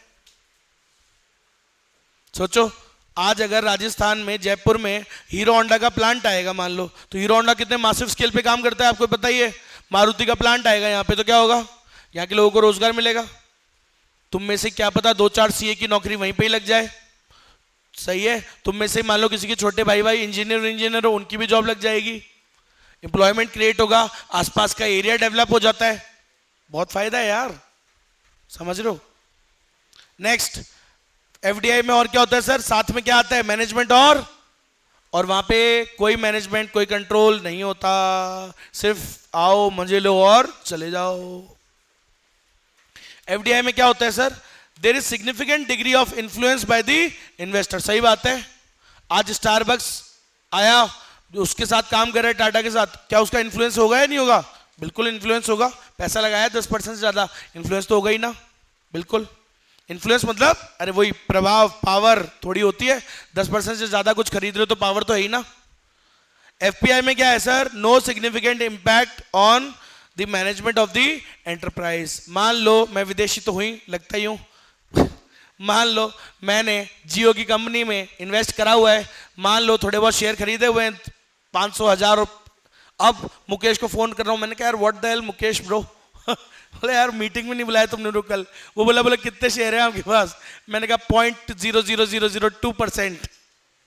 आप समझ गए मेरी बात। तो इतने शेयर्स में कोई सिग्निफिकेंट आपकी पावर नहीं होती, लेकिन एफडीआई में you are investing more than 10% in a company, so that gives you lot of voting power. आई कि नहीं आई बात समझ में? पक्का छोटे मोटे में थोड़ी कोई पावर मिलती है सर। एक सेकंड, चल रहा है। हाँ भाई, नेक्स्ट रीजंस फॉर एफडीआई। सुनना बेटा, एफडीआई के रीजंस क्या होते हैं। अब एफडीआई के reasons, sir export of capital driven by economic prosperity and the abundance of capital reserves. सुनना, अरे यार बहुत इजी टॉपिक होता है, जो अंडरलाइन किया हुआ है वही पढ़ना है बस। एक बात बताओ, एक जगह से दूसरे देश में लोग क्यों इन्वेस्ट करते हैं? अमेरिका की कंपनीज या कहीं भी दूसरे देशों की कंपनीज इंडिया में क्यों इन्वेस्ट कर रही हैं? सर नॉर्मली काय के लिए आती है? वो क्या कमाना चाहती हैं? Prosperity. They are driven by economic prosperity, they want to gain more wealth. India में आके वेल्थ कमाना चाहती हैं। और क्यों? क्योंकि उनके पास क्या पड़ा हुआ है? Abundance of funds. अब वो पैसा पड़ा है, कहीं तो लगाएंगे। कहां लगाएं? जहां पे क्या होगी? ग्रोथ, इकोनॉमिक प्रोस्पेरिटी, वहीं तो लगाएंगे ना सर। समझ गए? चलो, कहां लगाते हैं? Generally in those countries where the profit opportunities exist. और इंडिया में तो अपॉर्चुनिटीज ही अपॉर्चुनिटीज है। नेक्स्ट, सर एफडीआई के क्या रीजंस होते हैं, क्यों आते हैं वो? To maximise their economic interest. Sir इसमें और क्या होता है, क्यों आ रहे हैं हमारे देश में दूसरे इन्वेस्टर्स? काहे के लिए? In the expectation of higher returns compared to the home country. Mahindra India के अलावा ऑस्ट्रेलिया, साउथ अफ्रीका में गाड़ियां क्यों बेच रहा है? क्यों बेच रहा है जी? अरे ज्यादा रिटर्न्स कमाने के लिए। मान लो उसको इंडिया में इतना फायदा नहीं हो रहा, तो बोले यार अब्रॉड बेचूंगा। अब्रॉड में काम चालू कर लिया उसने। आई बात समझ में? तो इसलिए भी लोग, एक देश के लोग दूसरे देश में एफडीआई करते हैं। काहे के लिए? In search of greater returns better than the home country. आई बात समझ में? क्यों आ रहा है हार्डली इंडिया में? इन search of greater returns sir. Next, sir, foreign firms may find investment in a host country profitable due to specific knowledge for assets like superior management skills, essential patents, enabling them to outperform the local firms. अब सुनना, एक बड़ी अच्छी बात बोली sir. कई बार foreign company India में क्यों आ रही है? कंपनीज खूब आ रही हैं क्योंकि उनको क्या लगता है कि they are superior than us, than are local firms. उनको लगता है कि वो कोई काम में, कोई भी चीज में हो सकता है हमसे वो क्या है? सुपीरियर। तो इसीलिए वो उसका फायदा उठाना चाहते हैं और हमारे यहाँ पे लोकल मार्केट को, लोकल फर्म्स को क्या करना चाहते हैं? Out perform. विदेशी कंपनीज क्यों आ रही है इंडिया के मार्केट में? बताओ आप। ये ट्रायम्फ बाइक आती है, हार्ले डेविडसन इंडिया में है, ये क्यों आ रही है इंडिया में? क्योंकि इनको लगता है ये ज्यादा बढ़िया बाइक्स बनाती हैं, ये सुपीरियर स्किल्स हैं इनकी मैनेजमेंट स्किल्स अच्छी हैं, इनके पास अच्छे टेक्नोलॉजी वाले पेटेंट्स हैं, and they can out perform the Indian firms easily. बोला इनको उखाड़ के फेंक देंगे, इंडिया के मार्केट में सेटल हो जाएंगे जाके। आई के बाद समझ में? So that's why they are company, that's why they are coming in India. BYD Chinese की ईवी ब्रांड है, समझ गए? एक और ब्रांड है सिट्रॉइन करके, इंडिया में आती है गाड़ियां उसकी। सिट्रॉइन ब्रिटिश कंपनी है, जने कौन सी है ना? है फ्रांस की है, पता नहीं यार, एक दो बार मैं शर्त हार गया इसमें 100 रुपए की ठीक है, तो मैंने अब वही है, मैंने कहीं पढ़ा और फिर कहीं गड़बड़ हो गई, ऐसे 100 रुपए हार गया हूं, तो इसलिए मैं कॉन्फिडेंस नहीं दिखा रहा उसमें। लेकिन है विदेशी कंपनी, तो वो भी इंडिया में बेच रही है। क्यों? इनको लगता है कि ये किसको आउट परफॉर्म कर सकती है। टेस्ला क्यों इंडिया में आना चाहती है? उसको पता है उसकी स्किल्स क्या है, superior and better than the companies in India, and Tesla easily feels that, Elon Musk को लगता है कि भाई वो इंडियन कंपनीज को क्या कर देगा? आउट परफॉर्म कर देगा easily bye it's superior skills and management expertise. तो इसलिए वो एफडीआई करते हैं दूसरे देश। तो यही पढ़ रहे थे हम कि दूसरे देश एफडीआई क्यों करते हैं दूसरे देश में।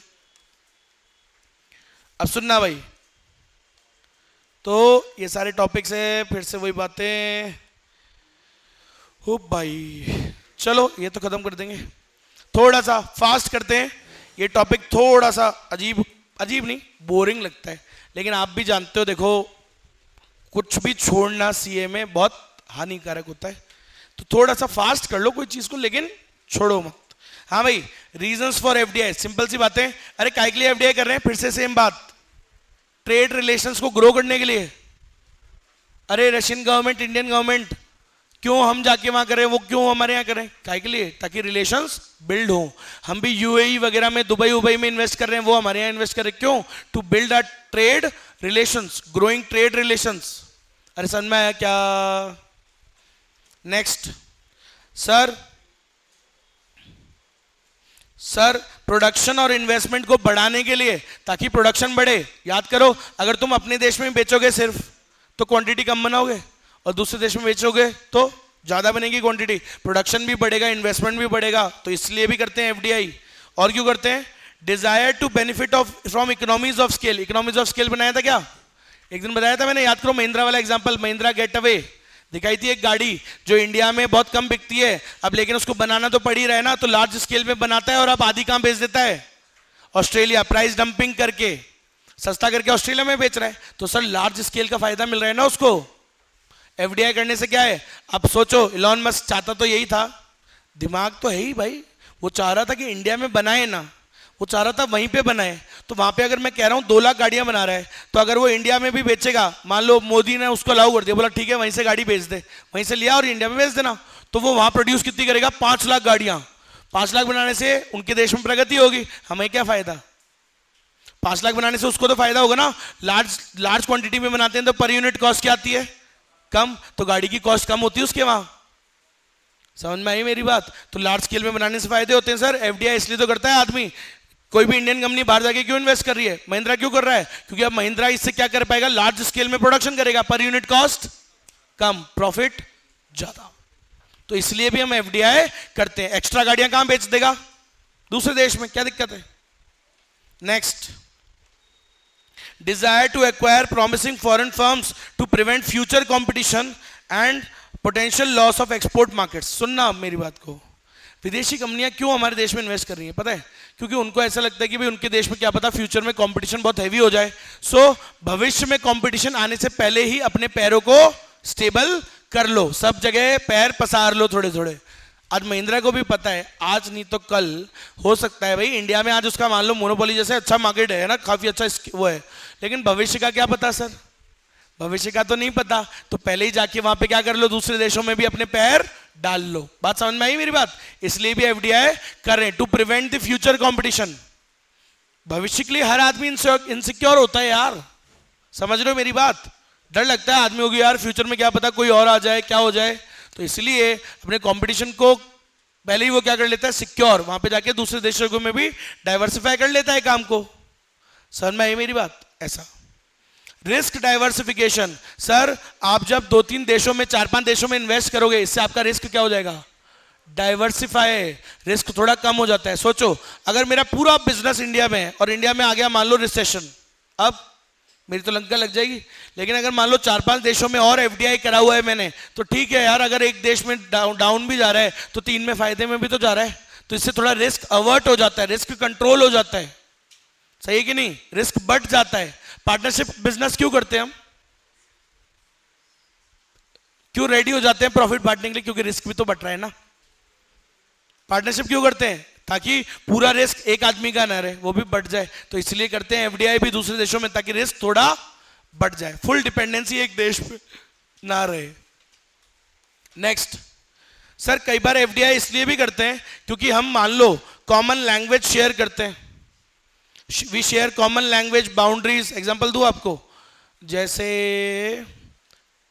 नेपाल, भूटान, चाइना, ताइवान, ये सब की लैंग्वेज थोड़ा क्या है, सिमिलर सा ही है, समझ गए? तो ये सब क्या करते हैं, अरे ये सब एक दूसरे के देश में क्या करते हैं, एफडीआई वगैरह करते रहते हैं, क्योंकि दे शेयर अ कॉमन लैंग्वेज। और एग्जांपल्स ले सकते हो, थाईलैंड, बाली, थाईलैंड, बाली और भी आसपास के मलेशिया, सिंगापुर, ये सब थोड़ा सिमिलर कल्चर है, सिमिलर लैंग्वेज शेयर करते हैं थोड़ा बहुत, तो इसीलिए ये एक दूसरे के देश में क्या करते हैं, खूब एफडीआई करते हैं। तो एफडीआई का one of the reasons is also that the similarities, there is similarity between the culture and the language.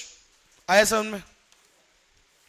Next, necessity to maintain control over trade patents and ensure consistent quality and services or establish global monopolies। अब सुनना, अब Tesla यार American company है, कई देशों में अपने पैर सेट कर चुका है, इंडिया में आना चाहता है ताकि यहां पे भी उसकी क्या बन जाए, मोनोपोलीज बन जाए, यहां पे भी उसके पेटेंट्स रजिस्टर हो जाए। समझ में आया? तो यहां पे भी आएगा, अपने पेटेंट्स खरीदेगा, पेटेंट्स बनाएगा, कंट्रोल करेगा उसको और मोनोपोली जैसा बना लेगा। पढ़ा है ना मोनोपोली मार्केट अपन ने? जब आप कोई चीज में आके क्या कर लेते हो, पेटेंट्स खरीद लेते हो, तो आपका उस चीज पे क्या हो जाता है, मोनोपोली राइट। समझ में आई मेरी बात? चलो next next next.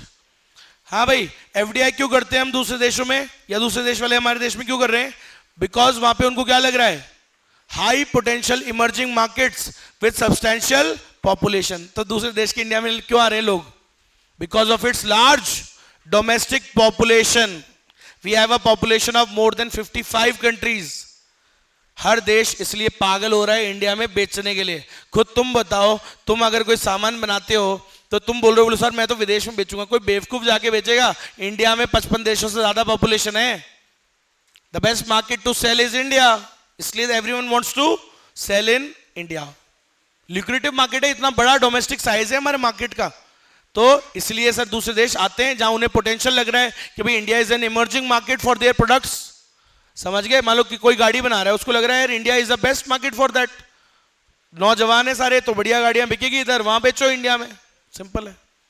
Next, sir FDI करने से क्या होती है, अभी बताया था मैंने।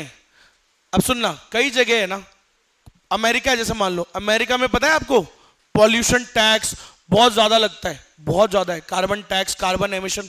अब मान लो, हो सकता है इलॉन मस्क को वहां पे क्या पड़ रहा हो, प्रॉब्लम्स आ रही हो, because of the environment standards are too high, उसको मैचअप नहीं कर पा रहा इलॉन मस्क, तो इसलिए वो इंडिया में आ रहा है। बोले यार इंडिया में टेंशन नहीं है ना एनवायरमेंट की, अरे करो ना, इनका गंदा करो, क्या दिक्कत है, ये तो वैसे गंदे हैं।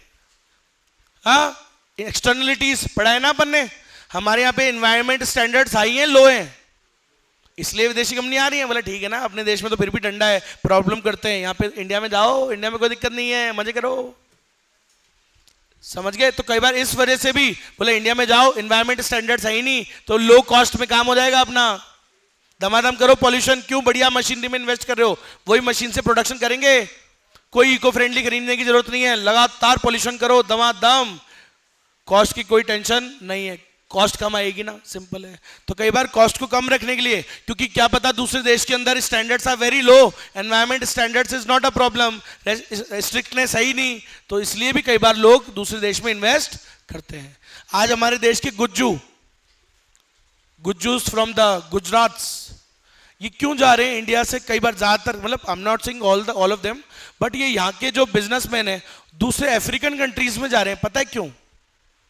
क्योंकि वहां पे रेस्ट्रिक्शंस उतनी नहीं है, कॉस्ट क्या आएगी इनकी, लो। इंडिया में मान लो मैं एक फैक्ट्री लगा रहा हूं, तुम्हें भी पता है मिनिमम वेजेस कितने देने पड़ेंगे, पहले 200 थे, अभी 400 है, तो मेरी लेबर कॉस्ट तो बहुत हाई आएगी। अभी यही मैं अफ्रीकन कंट्री में अगर जाके बनाऊं, तो वहां पे तो वैसे गिरे पड़े हैं यार, उनको बेचारों को पैसा ही नहीं है, वो तो मैं उनको 200 रुपए भी दूंगा तो भी काम। समझ में आया? तो मेरी कॉस्ट क्या हो जाएगी वहां पे, डाउन। इसलिए जा रहे हैं ये लोग वहां पे भाई धंधा करना, प्रोडक्शन करना। अभी इंडिया में महंगा होगा, वहां सस्ता है। इथियोपिया, अलग अलग कंट्रीज हैं, ऐसे ऐसे नाम जो तुमने सुने ही नहीं होंगे। समझ में आई मेरी बात? क्योंकि वहां पे क्या है, अभी उतना ज्यादा कोई कुछ जानता नहीं है, तो इसलिए कॉस्ट क्या आएगी वहां पे, कम। सुनना सर, इसलिए भी इन्वेस्टमेंट करते हैं, क्योंकि आज इंडिया में क्यों इन्वेस्ट करें पता है आपको? एक एग्जांपल और दूं, why everyone wants to invest in India, big companies. India has a stable political environment. पिछले 10 साल से एक ही आदमी प्रधानमंत्री है, और अगली भी उसी की तीसरा टर्म सर्व कर रहा है। और गलती से अगर एक बार योगी आ गया ना भाई, जो कि आना चाहिए, मतलब मैं वो नहीं कर रहा मत लाना, आना चाहिए। I want Yogi ji. कौन से योगी जी? योगी आदित्यनाथ, यूपी वाला, to become prime minister, next prime minister of India. और वो भी आएगा तो वो भी क्या होगा, स्टेबल। वो एक स्टेबिलिटी लेके आए ना मोदी जी। तीन स्टेबिलिटी का मतलब क्या होता है, देखो पहले भारत इसलिए स्टेबल नहीं था। राजस्थान कभी स्टेबल क्यों नहीं होता पता है आपको? सुना होगा आपने अपने घरों में, क्योंकि हर 5 साल में सरकार, यार एक स्टेबल सरकार लाओ ना जो 10-15 साल तक रहे, क्योंकि वो विजन कुछ देखती है। अगर मान लो विजन है भी कुछ, तो देखने से पहले ही उसकी सरकार, सोचो भाई आदमी 5 साल की सरकार में चुनाव जीतता है। अब भजनलाल आया, भजनलाल जी आए, 2-3 साल तो सीखने में लगेंगे इनको, फिर ये विजन कुछ देखेंगे। अब जब तक कुछ सीखना चालू करेंगे तब तक आप बदल दोगे, अतुक गहलोत को ले आओगे, सही है। अतुक गहलोत आ जाएगा, फिर वो ऐसे अच्छे बाल बाल करोगे तो अच्छा तो ही लगेगा तुमको, नहीं लगेगा। तो बात को समझे या नहीं समझे, गॉट माय पॉइंट? तो यार कोई आदमी को ला रहे हो तो एटलीस्ट स्टेबिलिटी रहनी चाहिए। आपको पता है इसलिए विदेशी कंपनियां इंडिया में आ रही हैं, क्योंकि इंडिया में उनको क्या लग रही है, स्टेबल पॉलिटिकल एनवायरनमेंट। अरे दिख ही रहा है 10 साल तो ऑलरेडी हो गए, 10 से ज्यादा हो गए, 11वां साल चल रहा है और अभी 19 तक तो 20 का भाई सरकार 24 में आई ना, 29 तक तो मोदी जी रहेंगे ही रहेंगे, जिंदा रहे तो। और तो यार एज हो गई अब, ज्यादा निकल लेना चाहिए उनको, नहीं मतलब पॉलिटिक्स से। और किसको आ जाना चाहिए, the deal breaker Yogi Adityanath. आई बताइए क्यों मेरे को इतना कॉन्फिडेंस आया, because that man has become the chief minister of a state which no one in this world could handle. Even Trump, even Obama, no country, no one. He is like basically Putin of Russia. Basically क्या होता है, जो decisions होते हैं ना, dynamic decisions, बिना डरे। इस देश में कोई आज तक ऐसा प्रधानमंत्री नहीं आया जो दंगों को कंट्रोल कर पाए, कोई नहीं आया था आज तक। He is the only one in India who gave a solution to दंगा करने वालों को कैसे रोकना है ना। He is the best to. और इंडिया में अगर इंडिया को ग्रोथ करनी है, आप दो 15-20 साल योगी जी को, और फिर देखना अब क्या होगा खेल इंडिया का। इट विल मतलब गंदी चीजें जितनी हो रही ना देश में, सब बंद, समझ रहे हो, और देश चल पड़ेगा फिर से प्रगति की राह पे। फैक्ट है। अब आप ये सोचो, बोला हाँ ये जरूर है कि आपकी वो जो कुछ गलत वाली फ्रीडम्स हैं वो कंट्रोल होंगी, फिर जो गलत चीजें होंगी वो होने नहीं देगा ना वो, तो ये चीजें हैं, लेकिन वो देश के लिए बहुत जरूरी है। समझ रहे हो मेरी बात? वो कोई बैकवर्ड इंसान नहीं है भाई। यूपी में उसने अभी, यूपी में आज तक किसने फिल्म सिटी डेवलप करी है, वो उसने करी है। फिल्म सिटी डेवलप करी है यूपी में, और मुंबई से छोड़ छोड़ के लोग मूवीज वगैरह कहां बना रहे हैं, वहां की फिल्म सिटी में। तो वो उसकी वेशभूषा पे मत जाना भाई, वो अटायर उनका एक योगी का जरूर होगा, लेकिन भाई साहब वो कंट्रोल करना जानता है इस देश के लोगों को। जो गलत काम करते हैं उनको बहुत तगड़े तरीके से कंट्रोल करता है। मैं आपको इसलिए बोल रहा हूं क्योंकि भैया, क्योंकि यूपी को जो कंट्रोल करता है ना, यूपी की पॉपुलेशन क्या है आपको पता है? इक्विवेलेंट टू यूएस होती है, अमेरिका जितनी तो पॉपुलेशन है उसकी। दुनिया में सबसे ज्यादा पॉपुलेशन किसकी है? इंडिया की। सेकंड चाइना, अमेरिका, इंडिया की कितनी है? मोर देन 145 150 के ऊपर गई इंडिया की, और चाइना की उससे थोड़ी कम है, 145 समथिंग कुछ होगी, और अमेरिका की कितनी है? 45। तीसरे नंबर की जस्ट सोचो, पहली रैंक, दूसरी रैंक और तीसरा सीधे 45, 100 का डिफरेंस। और उतनी पॉपुलेशन यूपी की है, सन में आया। और यूपी में आपको बोल रहा हूं, इट इज द, क्यों आपको पता है जो प्रधानमंत्री बनता है वो कहां से बनता है पता है आपको? यूपी से। क्यों? 80 सीट्स हैं उसके अंदर। पार्लियामेंट्री सीट्स कितनी हैं? 80। 545 होती है ना सीट पार्लियामेंट में, 80 से ज्यादा तो कहां से आ रही है? यूपी से। तो जो यूपी जीतता है ना, जो यूपी हारा वो हारा, मोदी जी बच गए इस बार। पागल हो गए तुम? मोदी जी बचे हैं इस बार, बस जस्ट मार्जिन से थोड़े बहुत, क्योंकि यूपी में इन्होंने गड़बड़ कर दी थी। गड़बड़ क्या करी? योगी जी ने जिन जिन को मना किया कि इनको मत दो, ये गलत आदमी है, इनको मत दो, जनता वोट नहीं करेगी, मोदी जी की टीम ने और मोदी जी ने उनको भी सीट दी। जिनके लिए मना किया योगी ने साफ, भाई योगी ने बोला यार मैं संभालता हूं राज्य, मुझे पता ही इन आदमी को मत दो टिकट। मोदी जी माने नहीं, ओ भाई माने नहीं और दे दी। क्या हुआ फिर? खुद ही मरते मरते बचे हैं, अभी बन नहीं पाते। नहीं तो पीएम 80 में से 32 सीटें जीते, सिर्फ कितनी हार गए? लगाना, माइनस करना, 48।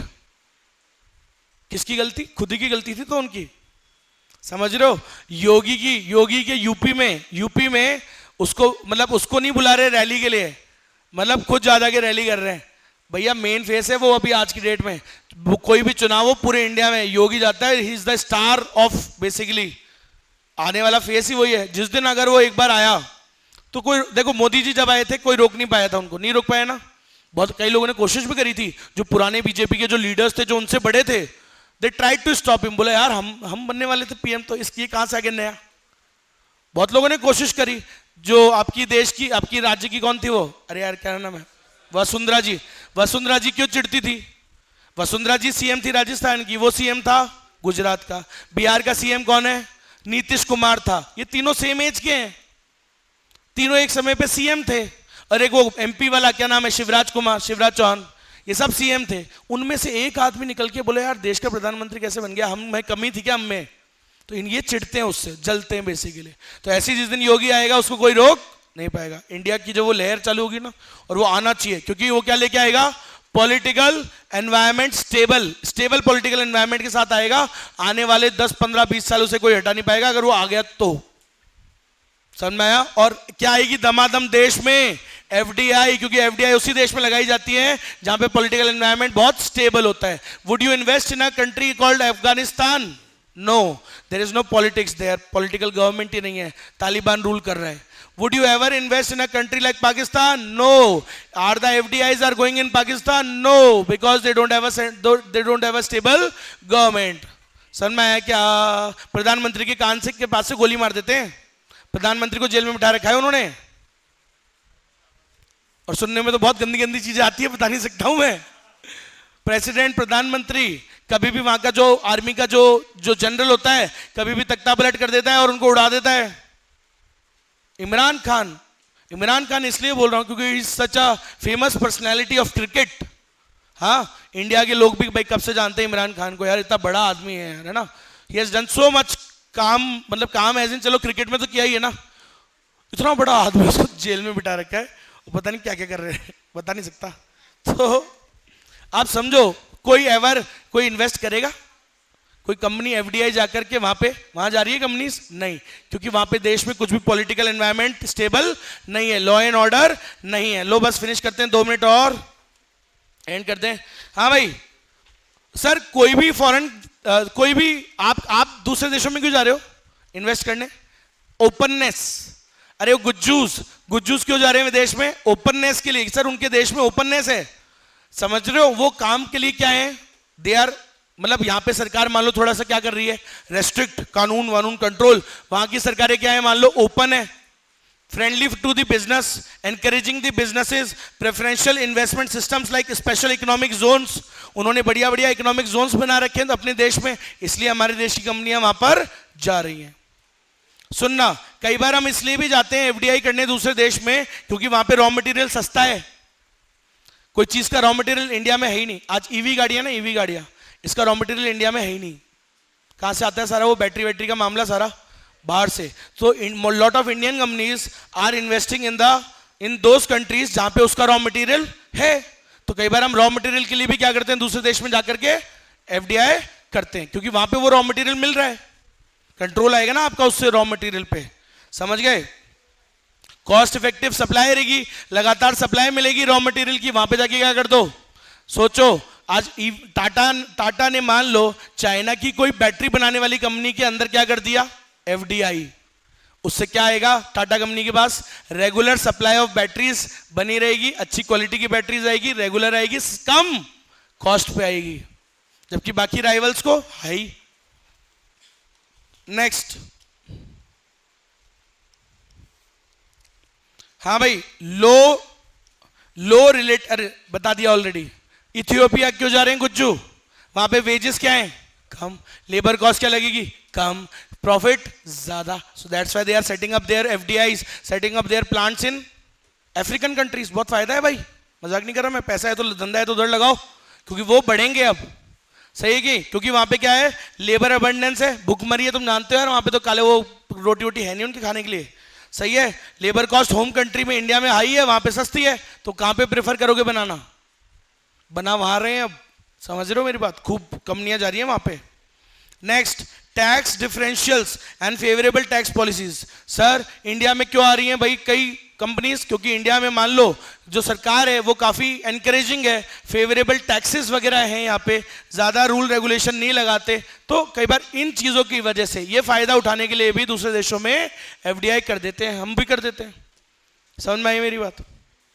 Next, high GDP and per capita income with a high growth rate. Sir जिन देशों की जीडीपी हाई होती है, जहां पे पर कैपिटा इनकम अच्छी है, तो वहां उस देश में लोग एफडीआई करेंगे, क्योंकि भाई जिसकी इनकम बढ़िया होगी तो वहां आपका प्रोडक्ट अच्छा बिकेगा ना।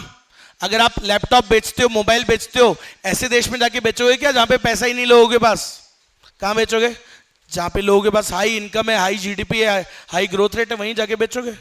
और last, next, second last, sir philanthropic objectives such as socio-economic infrastructure and reducing poverty in the host country। सुनना भाई, भाई कई बार एक देश की कुछ कंपनियां, मान लो अमेरिका की कुछ कंपनीज इंडिया में क्यों आ रही हैं? सर यहां पे क्या करना चाहती हैं वो? समाज सेवा, सोशल इकोनॉमिक डेवलपमेंट। और क्या करना चाहती हैं? हमारे देश के गरीबों से उनको बहुत प्यार है, पॉवर्टी को कम करने के लिए भारत क्योंकि भारत को गरीब मानते हैं, बोला चलो यार भारत में ही कर लेते हैं एफडीआई, कुछ गरीबों का भला हो जाएगा। और सुनना last, availability of high standards of social amenities and a good quality of life in the host country. क्यों मैं विदेश जाना चाहता हूं? Why? For good quality of life and for good standards of social amenities. क्या fruits खाते हो तुम? 2 कौड़ी के फ्रूट्स खाते हो तुम, पूरा 99 क्या 2000% सब केमिकल्स है। क्या दूध पी रहे हो तुम लोग? सब फुल केमिकल पे आ रहा है। क्या पनीर है? सब फुल केमिकल है। जितना है पनीर प्रोडक्ट्स बाहर के खा रहे हैं सब फुल केमिकल है, गंदा, 2 कौड़ी का। इसके लिए ना तो हम भी अवेयर हैं, हम दोनों की गलती है, ना सरकार अवेयर है और ना हम अवेयर है। क्या हर चीज का 99% गंदगी खा रहे हैं हम, जहर खा रहे हैं, जहर। इसलिए कई कंपनीज कहां जा रहे हैं? दूसरे देशों में। काय के लिए जाते हैं? इन्वेस्ट कर देते हैं वहां पे बिजनेस खोल लेते हैं। काय के लिए? In search of high standards of social amenities and good quality of life in the host country. I want to go in Italy, not because of Meloni, but because of a place called Tuscany. Tuscany is a place in Italy with a very good the natural life, बहुत अच्छा natural life है, लोग बहुत कम है, समझ रहे हो? अच्छा हवा, अच्छा पानी, अच्छी हेल्थ, अच्छा खाना, कम लोग, शांतिपूर्ण जीवन। आई क्या बात समझ में? नजर नहीं लग जाए बस, प्लान सही चल रहा है, नजर नहीं लग जाए। हाँ भाई चलो, बात समझ में आई? तो इसलिए एफडीआई कर रहे हैं भाई, लोग अपनी क्वालिटी ऑफ लाइफ को बढ़िया करना चाहते हैं, they are moving in other countries, that's why. Simple, समझ में आया क्या? अब रुक जाओ, बैग ही उठा लिए। चलो तो देखो भाई, आप समझ ही रहे होगे, ये चैप्टर कुछ इसी प्रकार का है। तो ये कोशिश करेंगे एक क्लास कल में ही खत्म हो जाए, एंड कल फिर वही ऑब्वियसली 2 क्लास, एक क्लास कोई नेक्स्ट यूनिट चालू कर देंगे, ठीक है? चलो ठीक है भाई, बाय बाय। और एक बार, जिनका कल जो क्लास कौन सा वाला जो फॉरेन मॉनेटरी पॉलिसी इंस्ट्रूमेंट्स वाला, क्वालिटेटिव क्वांटिटेटिव, बेटा जिसका मिस है आज फिनिश कर लेना, वो रह जाएगा नहीं तो। समझ में आया क्या? ठीक है चलो, पीछे का एसी बंद कर देना यार।